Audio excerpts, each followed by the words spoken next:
Malaki nga pala, sinulong ayan. O, isang bundle na yan. Dito oh. O, dito pa.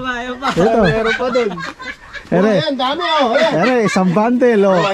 Makakailan kaya tayo isa pang 15 nating harvest? Yan po ang abangan natin mamaya.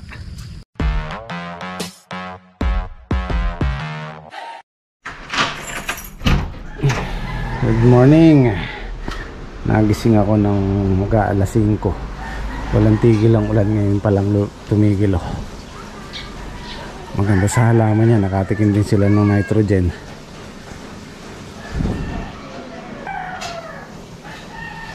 Lusong na tayo. Pitas natin ngayon eh. Harvest time. Harvest time. Ha? Oh, mag-hello ka sa kanila eh. Nahanap ka nila eh. Hello. Hi. Good morning.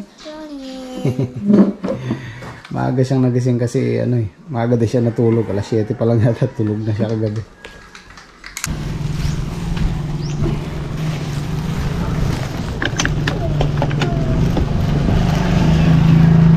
Tayo, nilagang baka ngayong maulan na araw.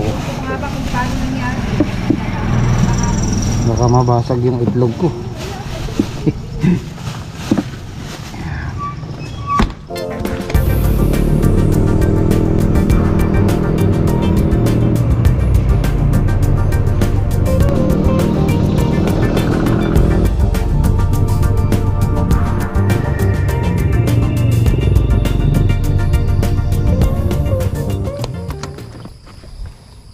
Walang kuryente dito sa binibila namin ng tubig, kaya walang tubig.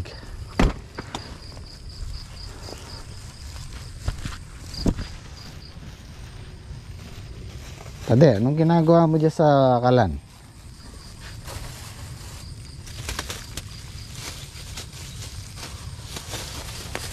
Sabit natin, makakainin ni Padi eh.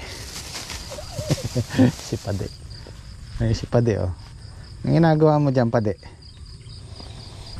Gaya nung nakaraan, dito kami bumili ng tubig, yung mineral dito sa malapit sa tindahan dito. Kasi nga malayo tayo sa bilihan ng water station. Tinanong sa akin nung kasi bumili ko ng 3 galon eh. Tinanong sa akin nung nagtitinda. Sabi niya, mineral pa iniinom nyo dyan sa bukid? Sabi niya. Opo, sabi ko. Pati yung yung mga nagtatrabaho? Opo, sabi ko. Haba, social yung mga trabahador mo, sabi sa akin. Kasi guys, pagka dito sa amin, sa bagay, noon pa yon, meron pa rin naman ngayon. Pag sinabing sa bukid, kahit tubig poso lang iniinom namin. Kaya lang siyempre, nasanay na tayo sa sa mineral. Sumasakitan siya namin pag sa tubig poso. Pero pagka nagkakaubusan kagaya niyan, talagang yun yung kinukuha na namin ng tubig na yon, yung deep well na yon, 3.5, tatlot kalahating tubo. Pwede naming pakulo yun, tapos iniinom namin pag wala talagang makuhang inumin. Alam nyo na, pagka nasa bukid eh, kailangan medyo bawas-bawas tayo ng selan. Noon nga, naalala ko noon nung nakikipagtanim ako, pagka oras ng lunch, may makita kang tubig na malinaw-linaw sa bukid, yung bakas ng kalabaw, yung paa niya, doon na lang kami nagugas ng kamay, as kakain na.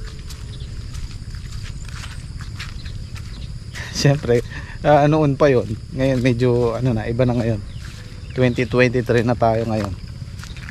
Marami nang lumalabas na sakit. Makakailan kaya tayo isa pang 15 nating harvest? Yan po ang abangan natin mamaya.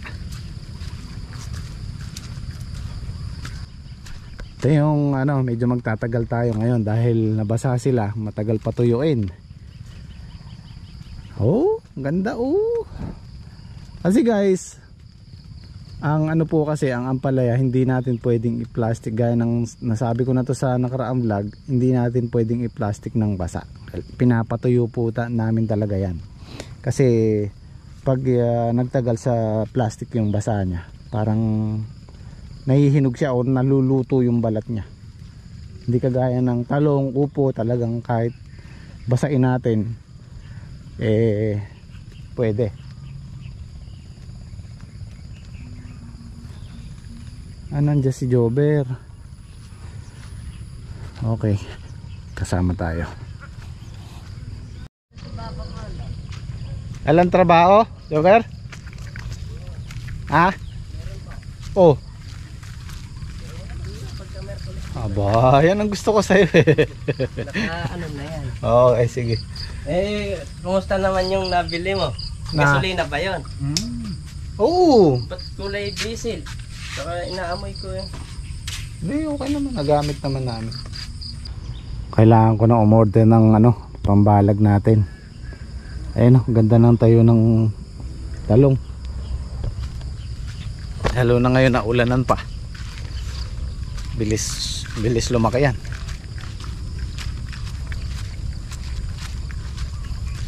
Pero uwi nyo, November na to.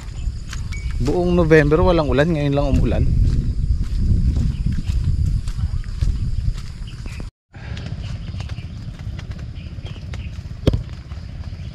Natuwa ako doon sa upload natin nung isang araw.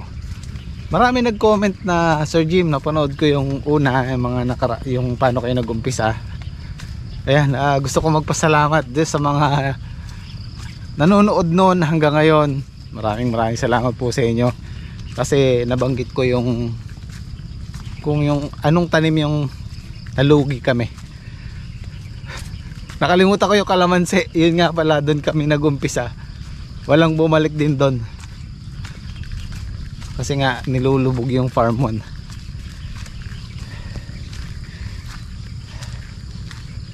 Marami pang kasunod guys. Patabain nga.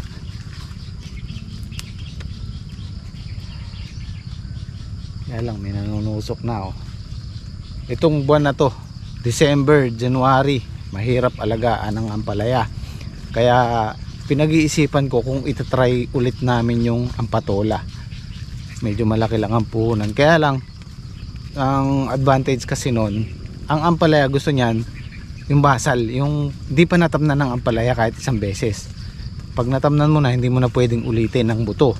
Ngayon, yun ang kagandahan ng ampatola. Pwede mong ulit-ulitin kasi nga patola yung niya, yung puno niya.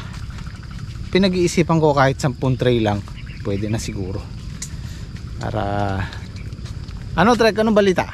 Aatras ngayon yan. Atras na. Okay lang yan. Kahit 400 lang, marami na rin yan.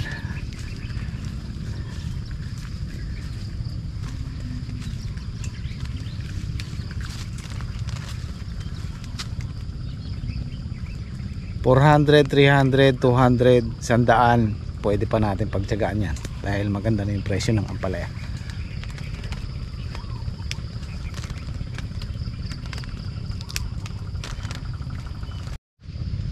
Ang mali lang namin kasi dun sa ampatolang tinanim namin, hindi namin nilinis yung pinagsitawan. So ang nangyari, nasilong sila nung sitaw na hindi sila naarawan. So ito siguro gagawin natin, lilinisin natin bago tayo magtanim ng ampatola. Kaya nga try and try until you succeed.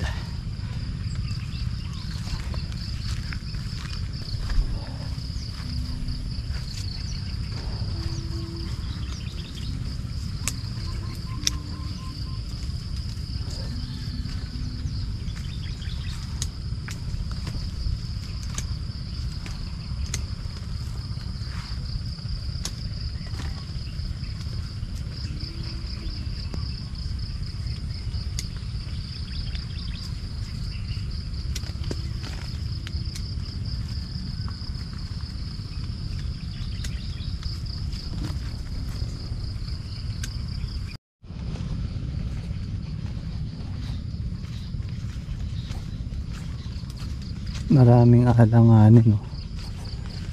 Hindi pa pitasin, susunod na pitas.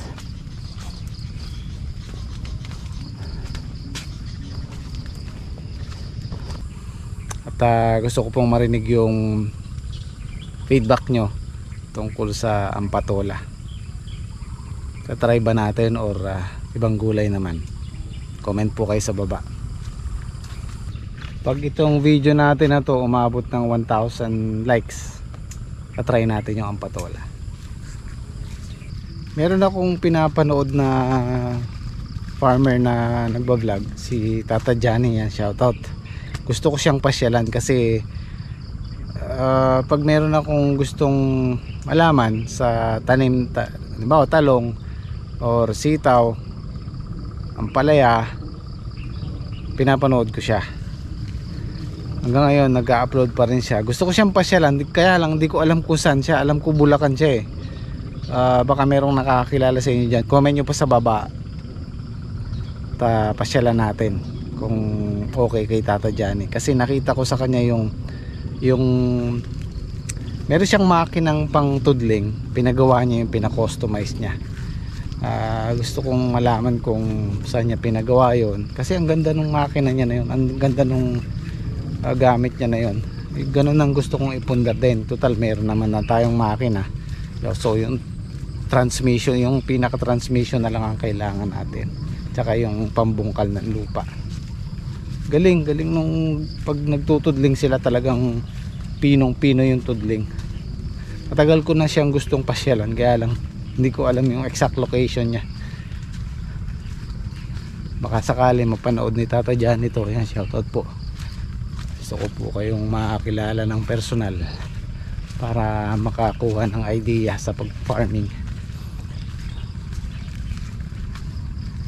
Kita ko yung mga tanim niya, maganda, magaling siya mag-farming. Yung mga upo niya, yung basta yung mga nasa balag niya, inaalis niya lahat to. Nasa taas lahat yung bunga, pati dahon, mga sanga. Yung latest na video na napanood ko sa kanya, yung nagtatanim sila ng pipino. Yan yung gusto kong try dito. Either ampatola, pipino, or patola. Alin sa tatlo na yun ang pinagpipilian nating ipalit dito. Kain tayo, kain. Kain tayo. Madaling araw. Mahina lang. Namayo. Paulit-ulit yung ulan. Pero ano magana ng matindi? Nagala ko na, matindi. Unang binasyon niya. Ba, may tira pang Saan galing to? Adobo? Ayos ah. Kain tayo.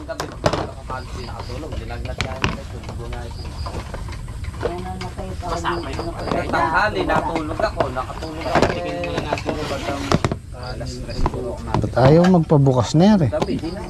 Ayaw magpakain. Ang bihira. Kailangan kutsara mo, kuya? Uy! Eglog.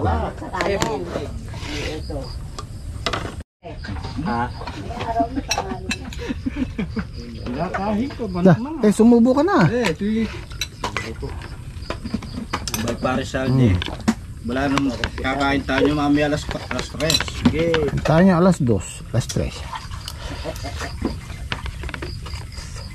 Matitira, sagot namin. Wala na. Lato, mamaya.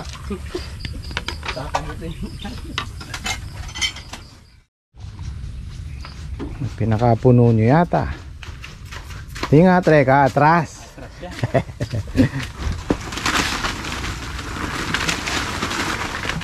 Atras ba niya mga 100? Cellphone nga ka pare. Oo. Magdidiretsuhan ba kaya? Hindi yan. Sa dulo pa lang. Banda doon mo. Sa dulo. Kailangan natin gumamit ng dyaryo kasi nga basa. Maluto yung nating gulay. Hindi po yung kagaya ng talong. Ng ano pa ba yung isang binabasa? Upo. Yung upo, ayan, madaling i-plastic pag binabasa. Ito hindi pwede. Kailangan tuyo siya. Ayan, matagal pa tuyuin yun dahil meron siyang kulubot. Para may puntahan lang yung ano. Kung meron lang naman yan.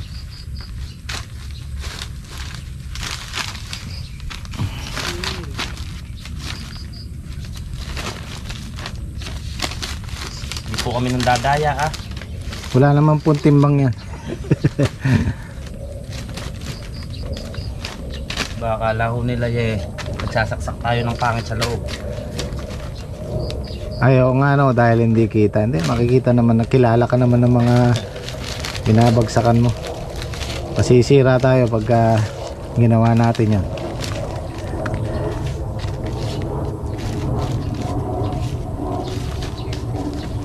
Ito mga segunda na to.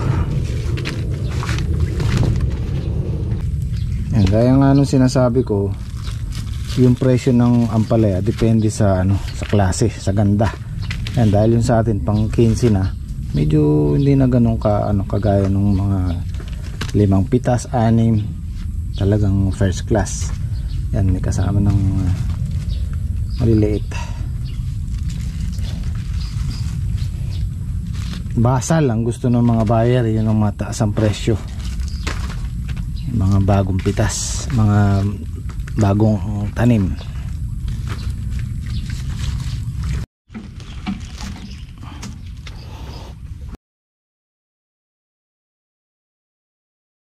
Makopa.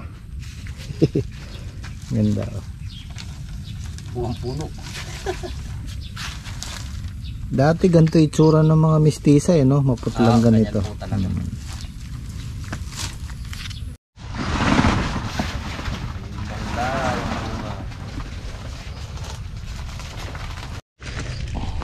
Oo nga, bumigat nga ate. Dahil nadiligan.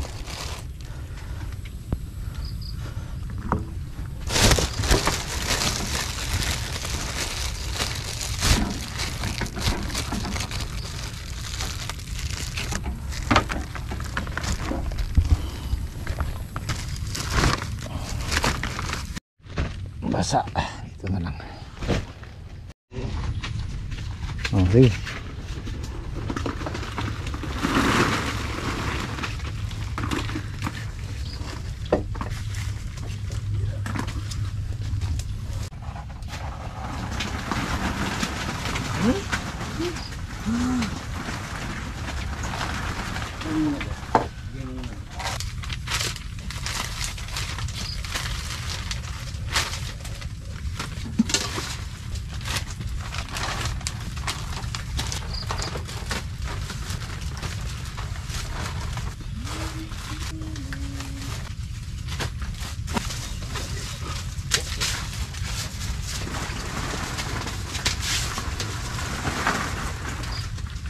Ano? Last na lang.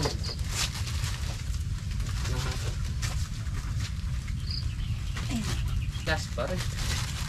Ay dami nun nakaraan ko sa good.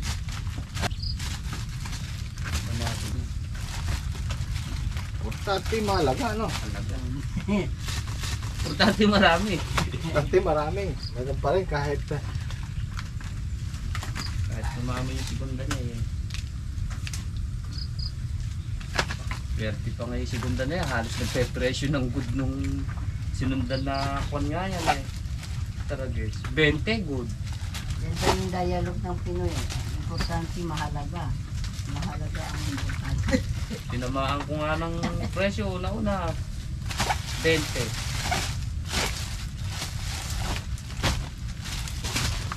Parang ang sinadya. Hindi naman umalis siya 20. ganda pa rin, no? Yung papa, ano na yung pitas, saka Ano ba yung karing tabi? Yan na po yung pang 15 natin. Meron na tayong 6, 2, 4, 6, 8, siyam na bundle, tsaka to. 10 na kuya Jenny yan. 10. Ay, ito pa nga pala, oh.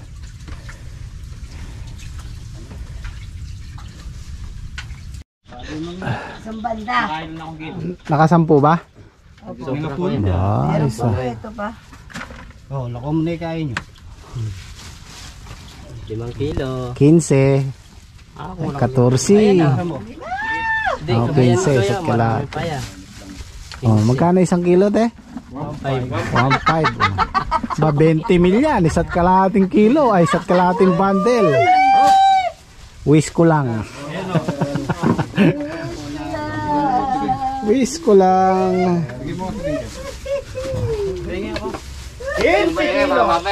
May makapagpanood sa may sili dyan eh.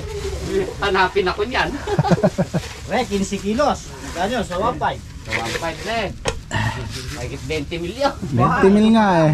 Sili na lang din mo. Warang na yung palaya. Kahit nasa Mindoro, magpadala magpa ano yan.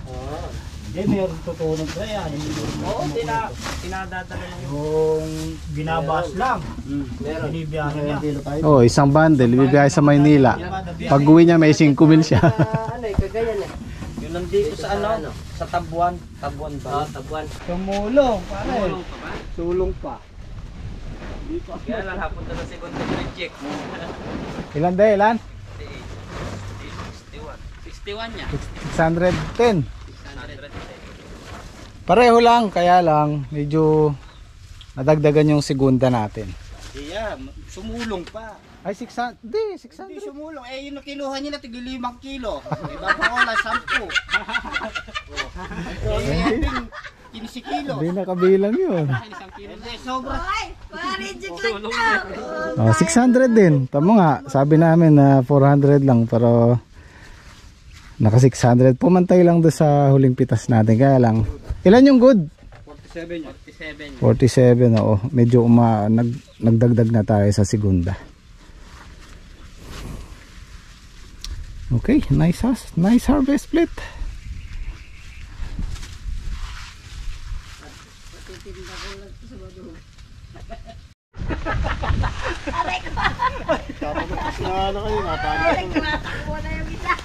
Dali na ka. Nakaganti yung pagyakot niya.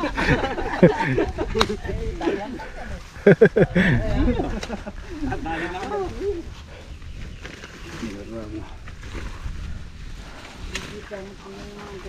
Ano bang ibang uulay kung hindi ang palay eh. Dalawang biyahe ulit. Makakaya muna bago makabiyahe si Saldi. You know, 610. Okay, pang 16 na tayo next time. 16, 17, 18. Malamang yung tatlo na yan, mapupuno pa yan. Pare, Lan. Pare. O, tingnan mo. Tingnan mo. Anong matras? Tingnan mo, yun, lumitaw. Nawala na yung harang. Marami ko palang di na-plastic sa ilalim.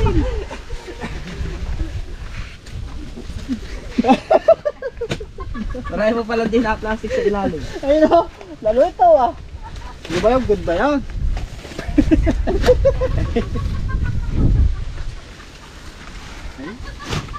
Gutom lang yan, gutom.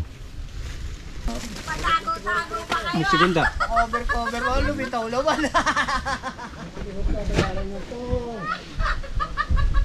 Nilitaw pagka... Kapade. Ano pa? 6.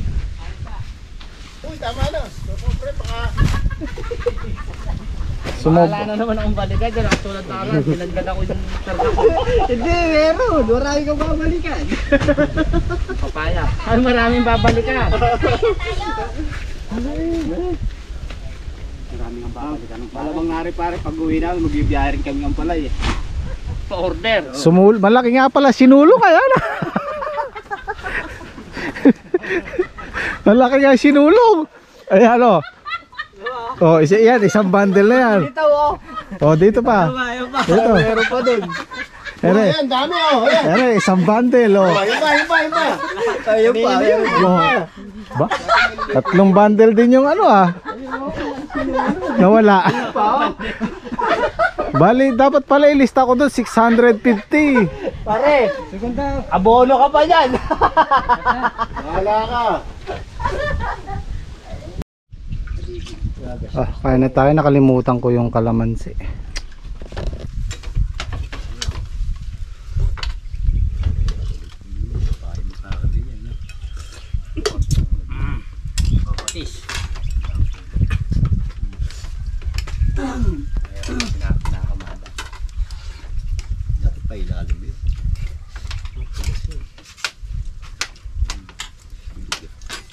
Hindi, sama naman ako sa doon. At pagbalik dahil na ganito na.